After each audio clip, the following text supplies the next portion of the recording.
আসসালামু আলাইকুম। এই যে দেখেন এখানে দুইটা করলা দেখতে পাচ্ছেন আপনারা, একটা ডিম, দুইটা পেঁয়াজ আর কিছু কাঁচামরিচ। এইটুকু দিয়ে, এই সামান্য কিছু দিয়ে এখন অনেক অসাধারণ একটা রেসিপি বানাবো। বলতে পারেন সাধারণ কিছু দিয়ে অসাধারণ একটা রেসিপি।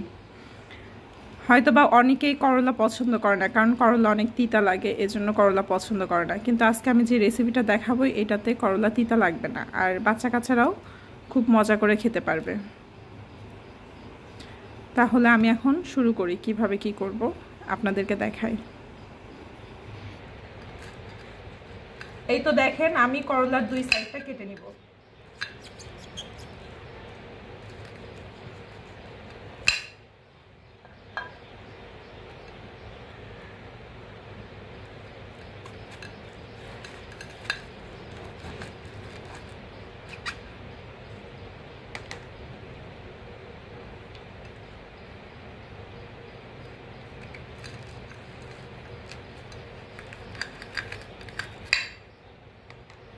এই তো করলাটা মাঝখান দিয়ে কেটে নিলাম।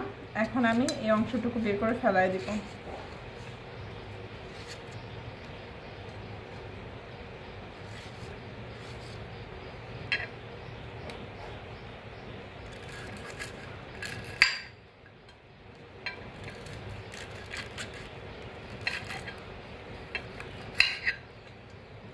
আমি এখানে একটা মাটির প্লেটে নিয়েছি, এটা এখন উঠে রাখি।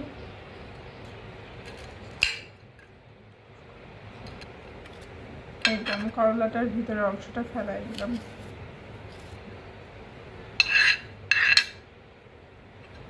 ফেলাই দিয়ে এটা আমি মাঝখান দিয়ে কেটে দিব। আপনারা চাইলে নানানভাবে কেটে নিতে পারেন।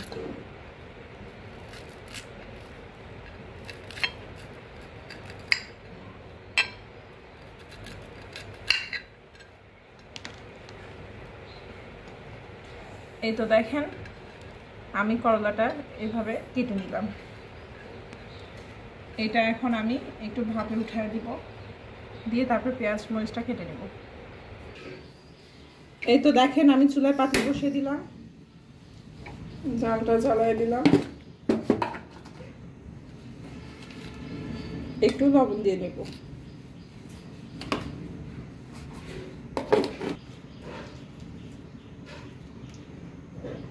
আর এই তো দেখেন কেটে রাখা করলা, এটা এখন আমি এই গরম পানির মধ্যে দিয়ে দেব।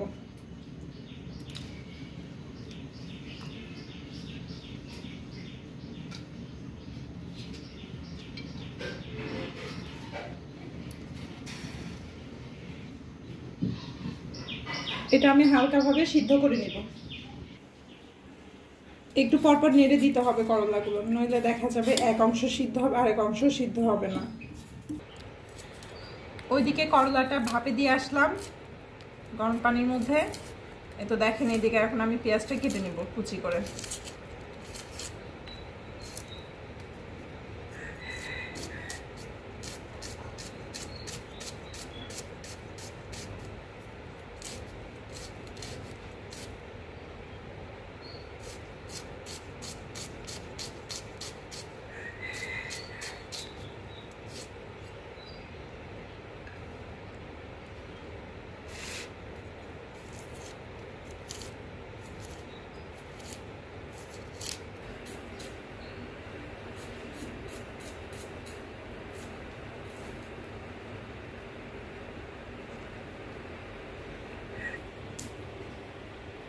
এই তো এইভাবে মরিচটা কেটে নেব।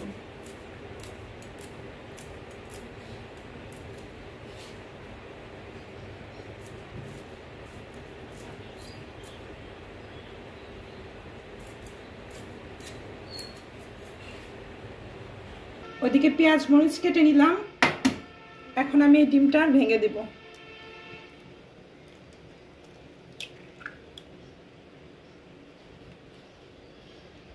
এক চিমটি লবণ দেব, দিয়ে ডিমটা আমি গুলে নিচ্ছি। এই তো ডিমটা আমার গুলে নেওয়া শেষ, এখন আমি ভেজে নেব। দিলাম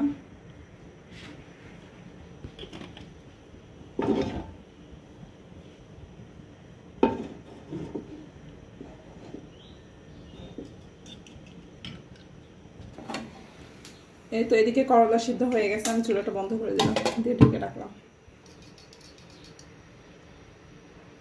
আমি এখন ডিমটা দিয়ে দিলাম।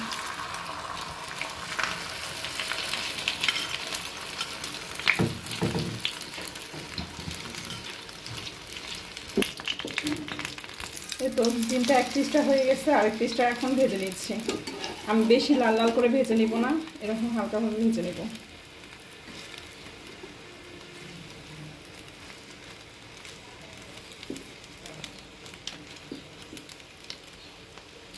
এই তো ডিম ভাজা হয়ে গেছে, আমার ডিম ভাজা হয়ে গেছে, এখন চুলাটা বন্ধ করে দিলাম। এই তো ডিমটা উঠিয়ে নিলাম, করলাটা এখন আমি উঠে নিই।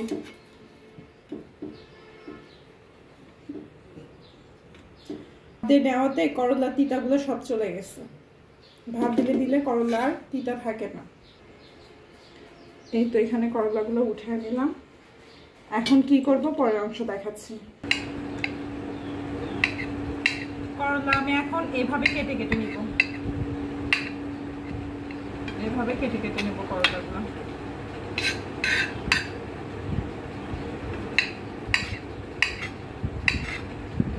বেশি পাতলা করবো না, কারণ এটা আবার মেখে নিতে হবে, মেখে নিলে একদম আওড়ায় যাবে।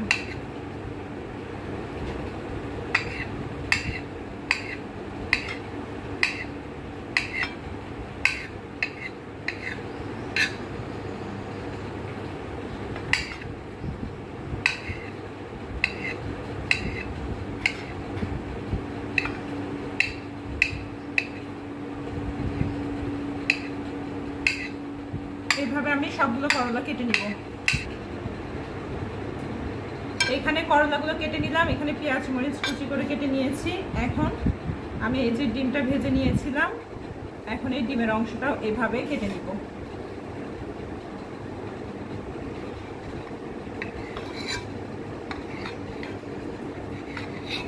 আপনারা চাইলে দেখা যাবে ছিঁড়ে ছিঁড়েও নিতে পারেন।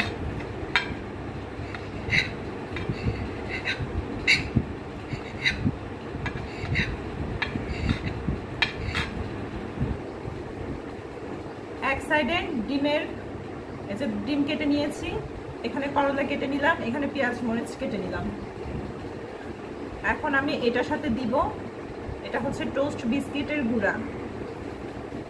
এই যে এখানে একটু বিস্কিটের গুঁড়া দিব, এই যে এখানে বেসন, এই বেসনটা দিয়ে নিব। আর এইটাতে চালের গুঁড়া দিলে অনেক ভালো হয়, যদি না থাকে কোনো সমস্যা নাই, আপনারা দিবেন না, কিন্তু চালের গুঁড়া দিলে পাকোড়াটা অনেক মুচমুচে হয়। একটু চালের গুঁড়া,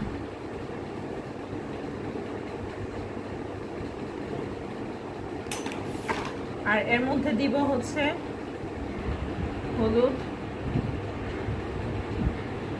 গুঁড়া মরিচ, একটু ধনিয়ার গুঁড়া, একটু জিরার গুঁড়া দিয়ে এই জিনিসটা আমি মেখে নেব।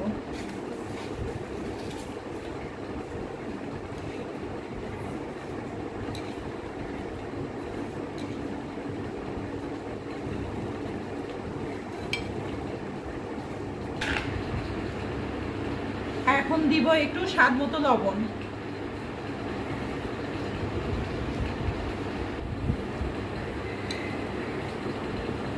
দেখেন এখানে আমি কোনো পানি দেইনি, এটার মধ্যে কোনো পানি দিতে হবে না। এই যে করলাটা কুচি করে কেটে নিয়েছি, সিদ্ধ করে নিলাম, এই করলা থেকে রস বের হয়েছে, এটা দিয়ে সুন্দর মতো মেখে নেওয়া গেল, এটাতে কোনো পানির প্রয়োজন হয় না। কিন্তু এই পাকোড়াটা ঝাল বেশি লাগে, এই পাকোড়াটা। এই তো দেখেন সুন্দর পাকোড়ার শেপ দেওয়া যাচ্ছে, তার মানে বুঝে নিতে হবে যে আমার মেখে নেওয়া হয়ে গেছে। এখন আমি এটা ভেজে নিই, চলেন ভেজে নিই, আপনাদেরকে দেখাবো। এই তো আমি পাকোড়ার শেপ দিয়ে নিলাম, এখন আমি এটা ভেজে নিব। চুলাটা এখন লো ফ্লেমে করে দিব।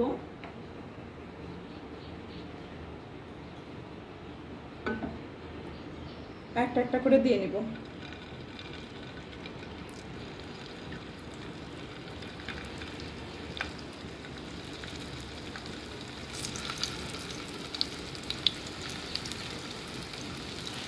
আর সবগুলো একবারে দিব না, অর্ধেক করে দেব।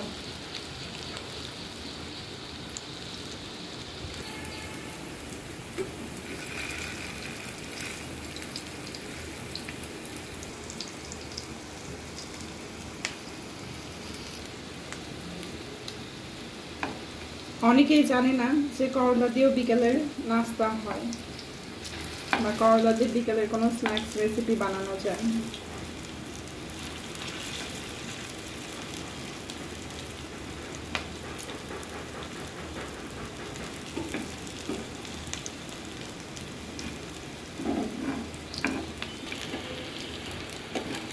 এখন আমি এগুলা উঠায় নিব।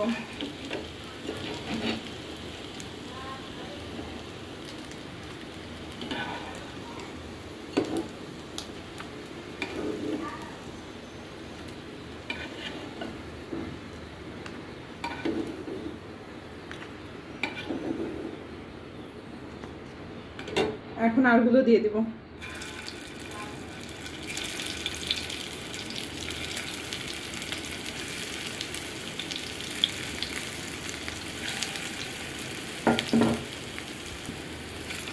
এখন আমি এগুলো ওইভাবে ভেজে নিব। আবার দেখেন আমার মেহেদিটা কত সুন্দর হয়েছে। এই তো করলার পাকোড়া বানানো শেষ। আপনারা বাসায় এভাবে বানিয়ে খেয়ে দেখবেন। যদি ভালো লাগে অবশ্যই আমাদের চ্যানেলটিতে কমেন্ট করে জানাবেন, পাশাপাশি সাবস্ক্রাইব করবেন আর শেয়ার করবেন। আজকে এই পর্যন্তই শেষ। আল্লাহ হাফেজ।